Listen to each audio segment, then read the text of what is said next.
I want you to close your eyes and picture yourself on a green, grassy hill full of wildflowers, with the sun shining down and filling you with the warmth that only the sun can. A soft breeze blowing on your face. There's a river nearby that you can just barely hear over the gust in your ears. What is the first thing you think of?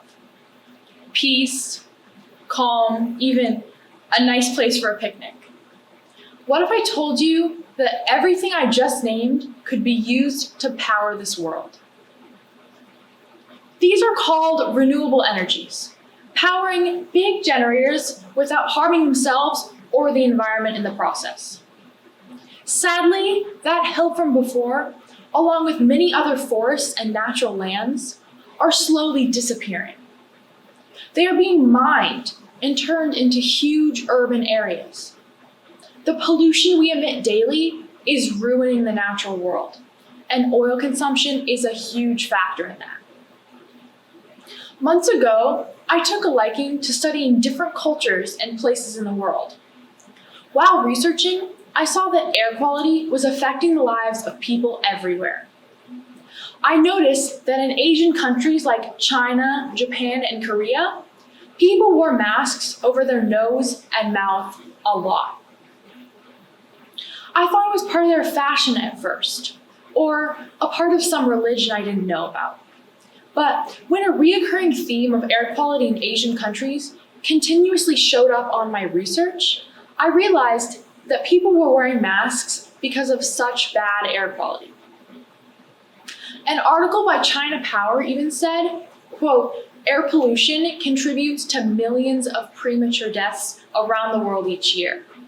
In China, rapid industrialization has wrought intense levels of air pollution that present serious social, economic, and political problems, end quote. This worried me greatly because statistically, the United States is comparable to China's air quality. The Union of Concerned Scientists website lists China as the #1 CO2 emitter with 9.3 gross tons of, or 28% of the world's emissions. The US is #2 with 4.8 GT, 14% of the world's emissions. Walking outside just to breathe in the fresh air and exercise is something I do a lot. And to know that losing that is within reach is terrifying. I've always looked forward to my future, like when I first leave home to fend for myself, and when I can travel. I have big plans to take lots of road trips in foreign countries, enjoying the scenery and visiting all the beautiful natural ecosystems. I thought my plan was perfect until I found out that even the natural places I wanted to visit were disappearing.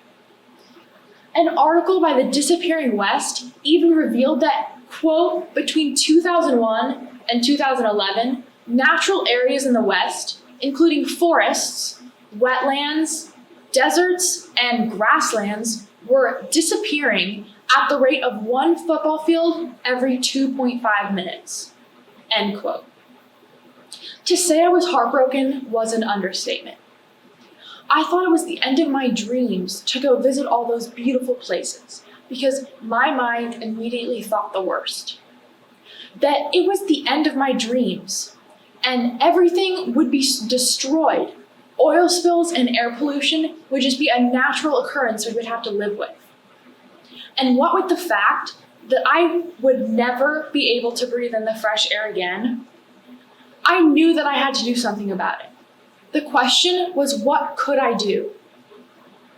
You may ask why we need to go renewable. How the type of energy we use and how that energy is made has anything to do with the pollution or saving the environment. Well, I'm telling you, there's a lot more connection than it seems. Electrical energy is formed from the movement of electrons, and in turbines, a device spins, and a generator turns that motion into electricity. There are many ways to cause this motion, but the most common is the burning of fossil fuels. This is fast and very useful, But the fossil fuels release pollutants into the air that cause global warming and air pollution. When we first found fossil fuels, we used them up so fast that we've harmed the environment and have gotten into the habit of overusing fossil fuels for everything. Energy is the reason behind 78% of global warming emissions, making it the largest contributor. The fossil fuels used for energy release carbon dioxide and other deadly greenhouse gases, like methane, into the air. Those gases get trapped in the atmosphere and make it so that hot air and heat can't be released. So our Earth gets warmer and warmer. The seasons change and the oceans heat up. Along with global warming, the gases cause air pollution and harm people. They harm the environment, and the grime and residue of burning fossil fuels gets all over the natural ecosystems. This is causing fossil fuels to run out. Sometime in the next century, the fossil fuels will run out, and we will be left with no gasoline for our cars, no electricity, which includes heating, air conditioning, television, and even charging your phone. Ecotricity says, quote, globally we can consume currently the equivalent of over 11 billion tons of oil from fossil fuels every year. Crude oil reserves are vanishing at a rate of more than 4 billion tons a year. So if we carry on as we are, our known oil deposits could run out in just over 53 years. If we increase gas production to fill the energy gap left by our oil, our known gas reserves only give us just 52 years left, end quote. If we let this happen, we will be sent back a century in technology because our world and our tech is based around the use of fossil fuels as an energy source. And energy is used for everything you have to plug in or charge. You would have to look at a dictionary to look up a word, and you would have to understand the difference between an encyclopedia and a dictionary, let alone try and use an almanac or an atlas. We need to act fast. There are many effects of fossil fuels that we don't even know yet. Acid rain levels have risen to new highs over the past 100 years, and scientists have discovered that air pollution is the main contributor. The World Health Organization, WHO, write, quote, the combined effects of ambient, outdoor, and household air pollution cause about 7 million premature deaths every year, largely as a result of increased mortality from strokes, heart disease, chronic obstructive pulmonary disease, lung cancer, and acute respiratory infections, end quote. But hope isn't lost yet. There's a solution that has been around us for as long as we have been on this earth. Renewable energies like wind and water can be used to generate energy using a turbine. But there is one major difference. After spinning the device in the turbine, the water and wind flow on like nothing happened. They are not consumed in the process like fossil fuels are.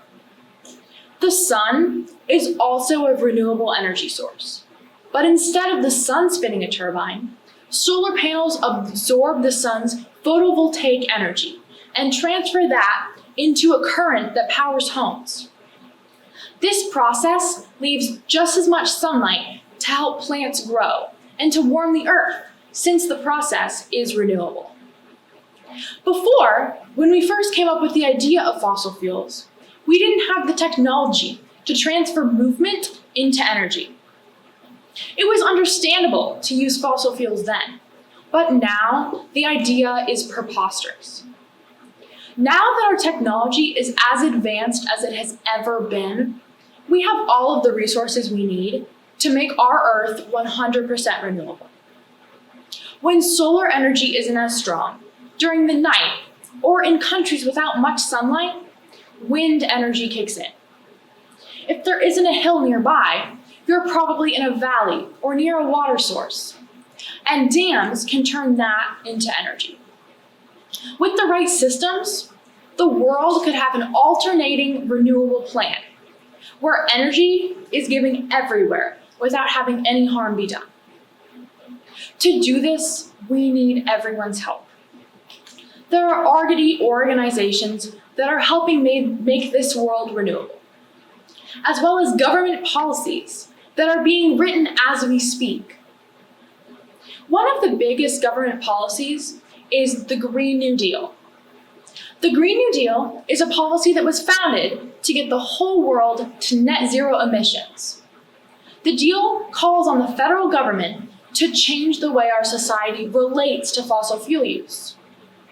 The Sunrise Movement, an activist group supporting the Green New Deal, says in their website, quote, "The Green New Deal is a 10-year plan to mobilize every aspect of American society to 100% clean and renewable energy by 2030. A guaranteed living wage job for anyone who needs one, and a just transition for both workers and the frontline communities," end quote. They focus on all the ways to get renewable and to get their hands dirty, trying to make that dream a reality. There are other organizations like that all over the place. And a good way to make a difference is to join these movements and to encourage other people to follow them too. A very important way to influence anything is to make people aware of the problem and doing something. And that means getting people all over to join causes like the Green New Deal and other environmental protections. These include the Audubon Society, which is a society, a nonprofit organization, about helping birds and the environment, and who plan to decrease emissions by 45% in 2030, and have net zero emissions by 2050. And the RE100, which is an organization focused on getting big businesses to 100% renewable electricity. Get involved, get your hands dirty by supporting and keeping up with their websites. Show support and make your friends aware of the businesses. Find campaigns and go out and support them. Another way to help get renewable energies everywhere is to connect with the government by writing letters or emails to a senator or representative from our state. In Oregon, we have environmentalist representatives, but contacting other environmental representatives from other states and telling them about how they can help the environment is another way to make a difference. Tell friends from other states to talk to the representatives and tell them about policies and the environment. Make sure to include ideas for the government and for your beliefs in climate change when connecting. Talk to your state representatives and tell them to support the Green New Deal. You can tell them facts like 60% of people are under the age of 44, which is more than half the population. Most are going to be around when fossil fuels run out. The Green New Deal is trying to make it so that those people can live on an earth that isn't trashed and polluted. The deal is trying to save the world. Tell your representatives that it is important for the future to support policies like that and to help out the younger generation in the long run. If you are of voting age, you have a huge responsibility to elect those who will support the Green New Deal. When you are discussing candidates with your family and friends, encourage those around you to refuse to support any candidates unless they support the Green New Deal. Have people buy renewable energy plans and give donations to the companies you believe the same as. It is also important to stop buying items from companies if you know they are badly influencing the environment. Nestle was named by Greenpeace as one of the worst 3 plastic polluters following 239 cleanups and brand audits in 42 countries. PepsiCo and Coca-Cola were sued because of trashing the environment. The Guardian says in an article that the suit, filed in San Mateo County Superior Court, argues that companies that sell plastic bottles and bags end up polluting the oceans and should be held accountable for damaging the environment. Companies that are environmentally friendly include Nike, Apple, Starbucks, Dell, Honda, IKEA, and Disney. Make sure that your actions are all environmentally friendly and renewable. Contact your energy companies and sign up for their renewable energy plan. Or ask about a deal that harms the environment the least. And make an effort to watch what you do and notice that what you do harms the environment. It's hard to get the energy to try and make a change, and it's hard to be motivated to do anything. Most people will just stay in their beds and watch videos, eat junk food, and play video games. Then there are those of you who will go home and look outside and realize that you want to see the sky again when you're looking out your window in 10 years.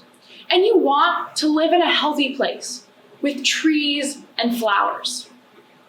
And there's a time in every activist's life where they see something, or hear something, or even realize that life isn't going to be how you want it unless you do something. Unless you follow that dream and get up and start your journey. The Earth's journey to health and prosperity. I have started my journey by talking to you today. And I hope that I could be a part of the inspiration you witnessed to begin your journey to being a better neighbor, a better activist, and a better environmentalist. I guarantee that if you get the spirit to leave your cozy bed behind and start making this world a better place, you won't regret it. And the earth will continue to heal to be like it should. It may be hard to make a difference, but just think of all the people you would be helping. Do it for your children, for the next generation who will have to live in a world without any energy at all. Do it for the world, or at least try to. Thank you.